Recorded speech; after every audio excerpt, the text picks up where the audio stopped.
Hey guys, Andy here.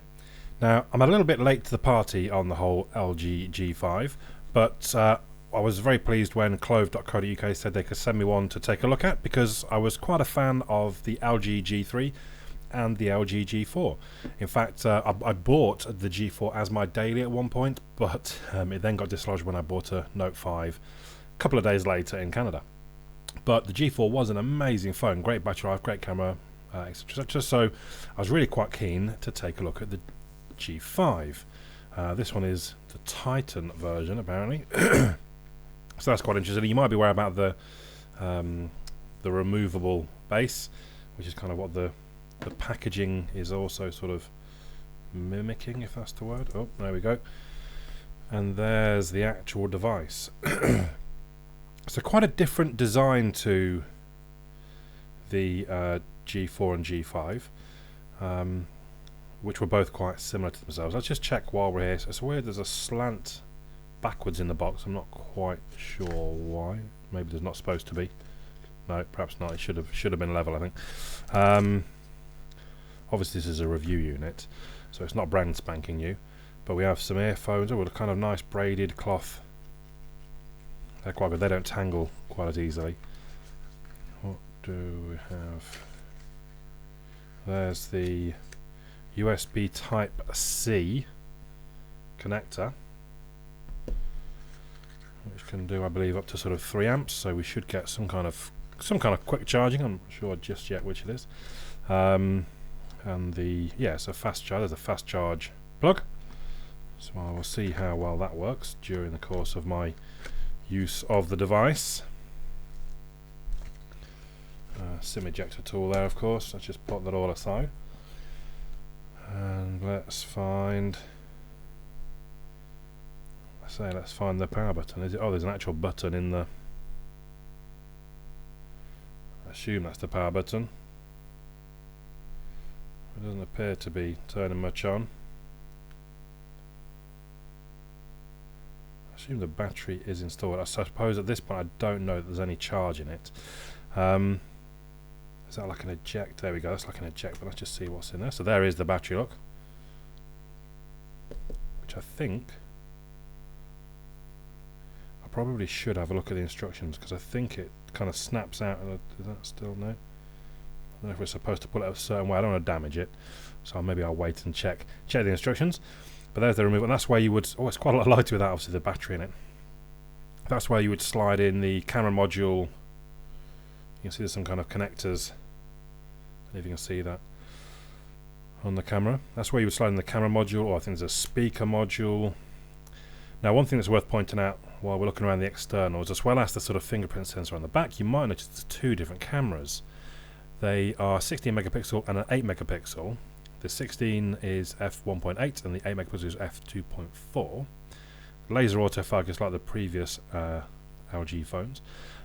This basically gives you the 8 megapixel is a wide angle lens, and the 16 megapixel is kind of a regular lens. So it gives you a better, almost like a proper zoom, really. So what else can I tell you about the device? And then before I investigate why it's not powering up, the 5.3 inch screen is actually 1440p, so it goes 2560 pixels by 1440. That's 554 pixels per inch, which is pretty impressive, I would suggest. The thickness, 7.7 mil. It doesn't feel crazy thin. Feels reasonable weight, 159 grams. He has Corning Gorilla Glass 4 over the screen there.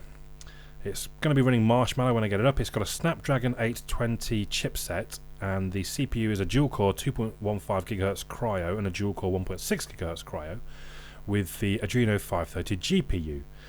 32 gig of RAM, 32 gig of storage and 4 gig of RAM.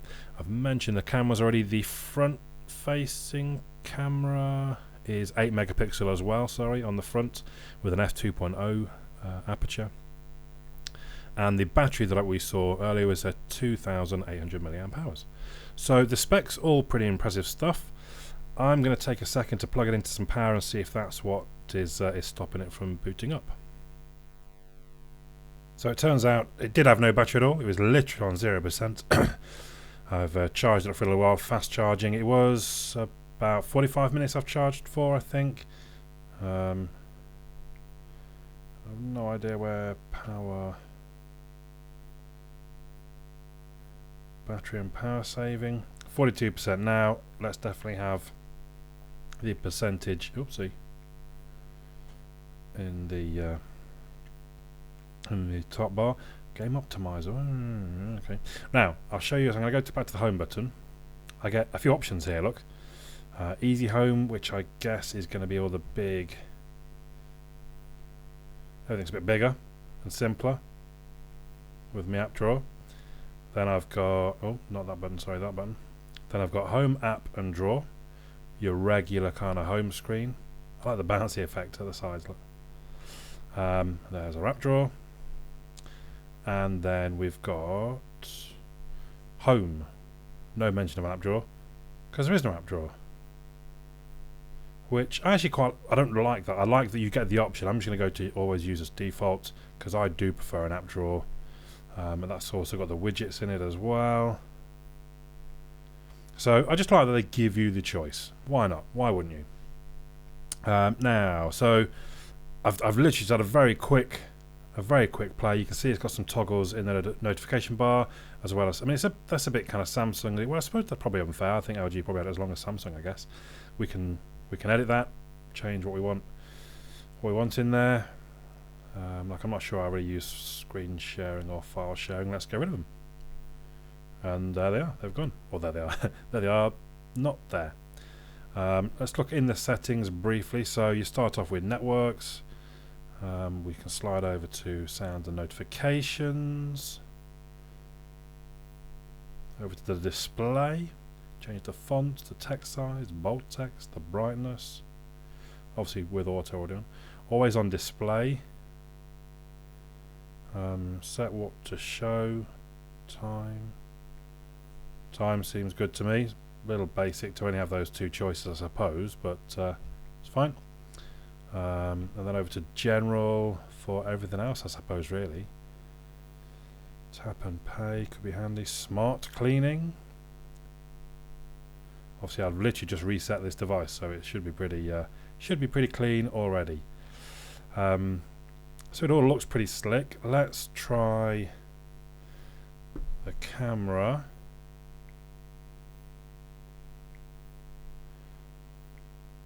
Right, so there you can see it switching from one. So that's the wide angle lens. And that's the regular lens. So it kind of zooms you out in a bit of a haze. I would assume.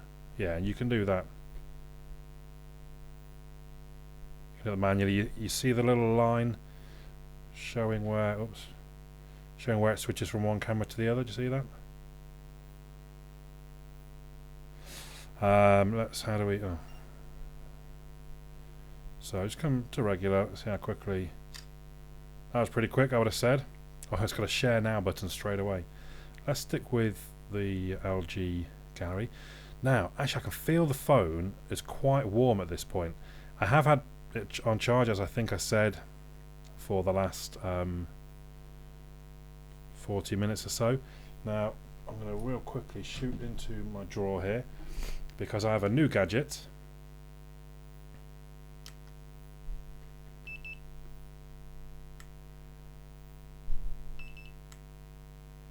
And we can see it's running around 40 degrees. That's quite hot. But probably nothing to worry about at this point.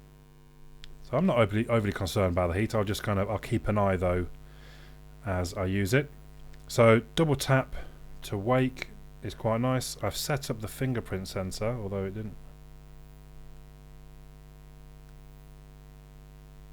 Well, that's not good.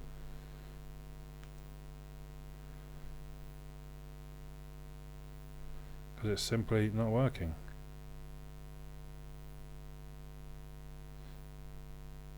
Oh, unable to use. Why is it unable to use fingerprints? Right, I have to type in. Why would it be? What's it doing now on here? I don't know. Let's ignore it.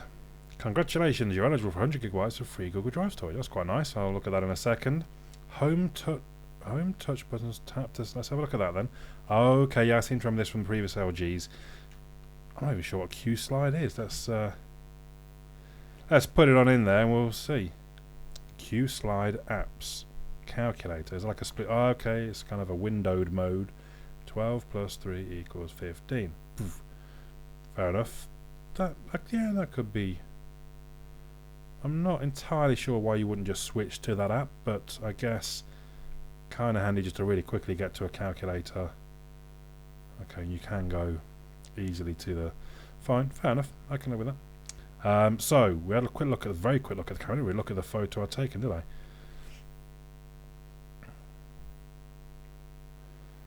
Very hard to tell how good that is at this point. Obviously I'll be taking various photos. If you haven't circled me up on Google Plus, do so, because that's where I usually post the sample photos, and I will do so over the next week or so. Now I also installed Geekbench 3. Get a quick look at some of the specs there. Let's go ahead and start the benchmark up and see how we go. Oh, it's always bloody hell, that shot through the initial bit fairly quickly. So just like comment on the design, I suppose. I quite like the colour. It's sort of a kind of is that metallic-y goldish looking, perhaps.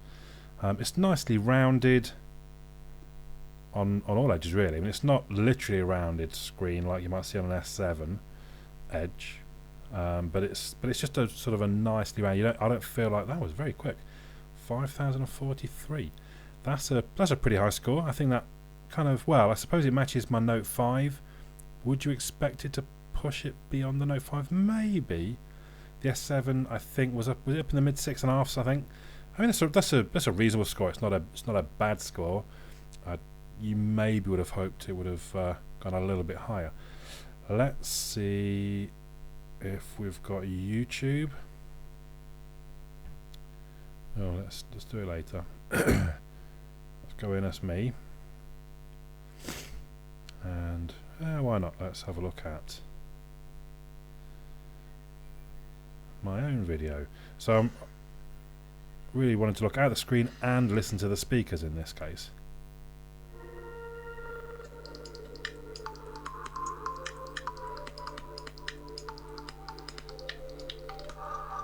The volume sounds reasonable. Of the Nexus 6 and the Redmi 3 Pro. So, I mean, that's a lot better than previous Moto Gs from my recollection. The screen is 1080 by 1920. So, I mean, that sounded reasonably good. There was reasonable roundedness. Is roundedness a word? I'm going to use it anyway. So it wasn't too tinny, I suppose I'm trying to say. Oh, there we go. Let's have a Miami Dolphins. Yeah, that sounds. Don't know how well it's coming through on the microphone.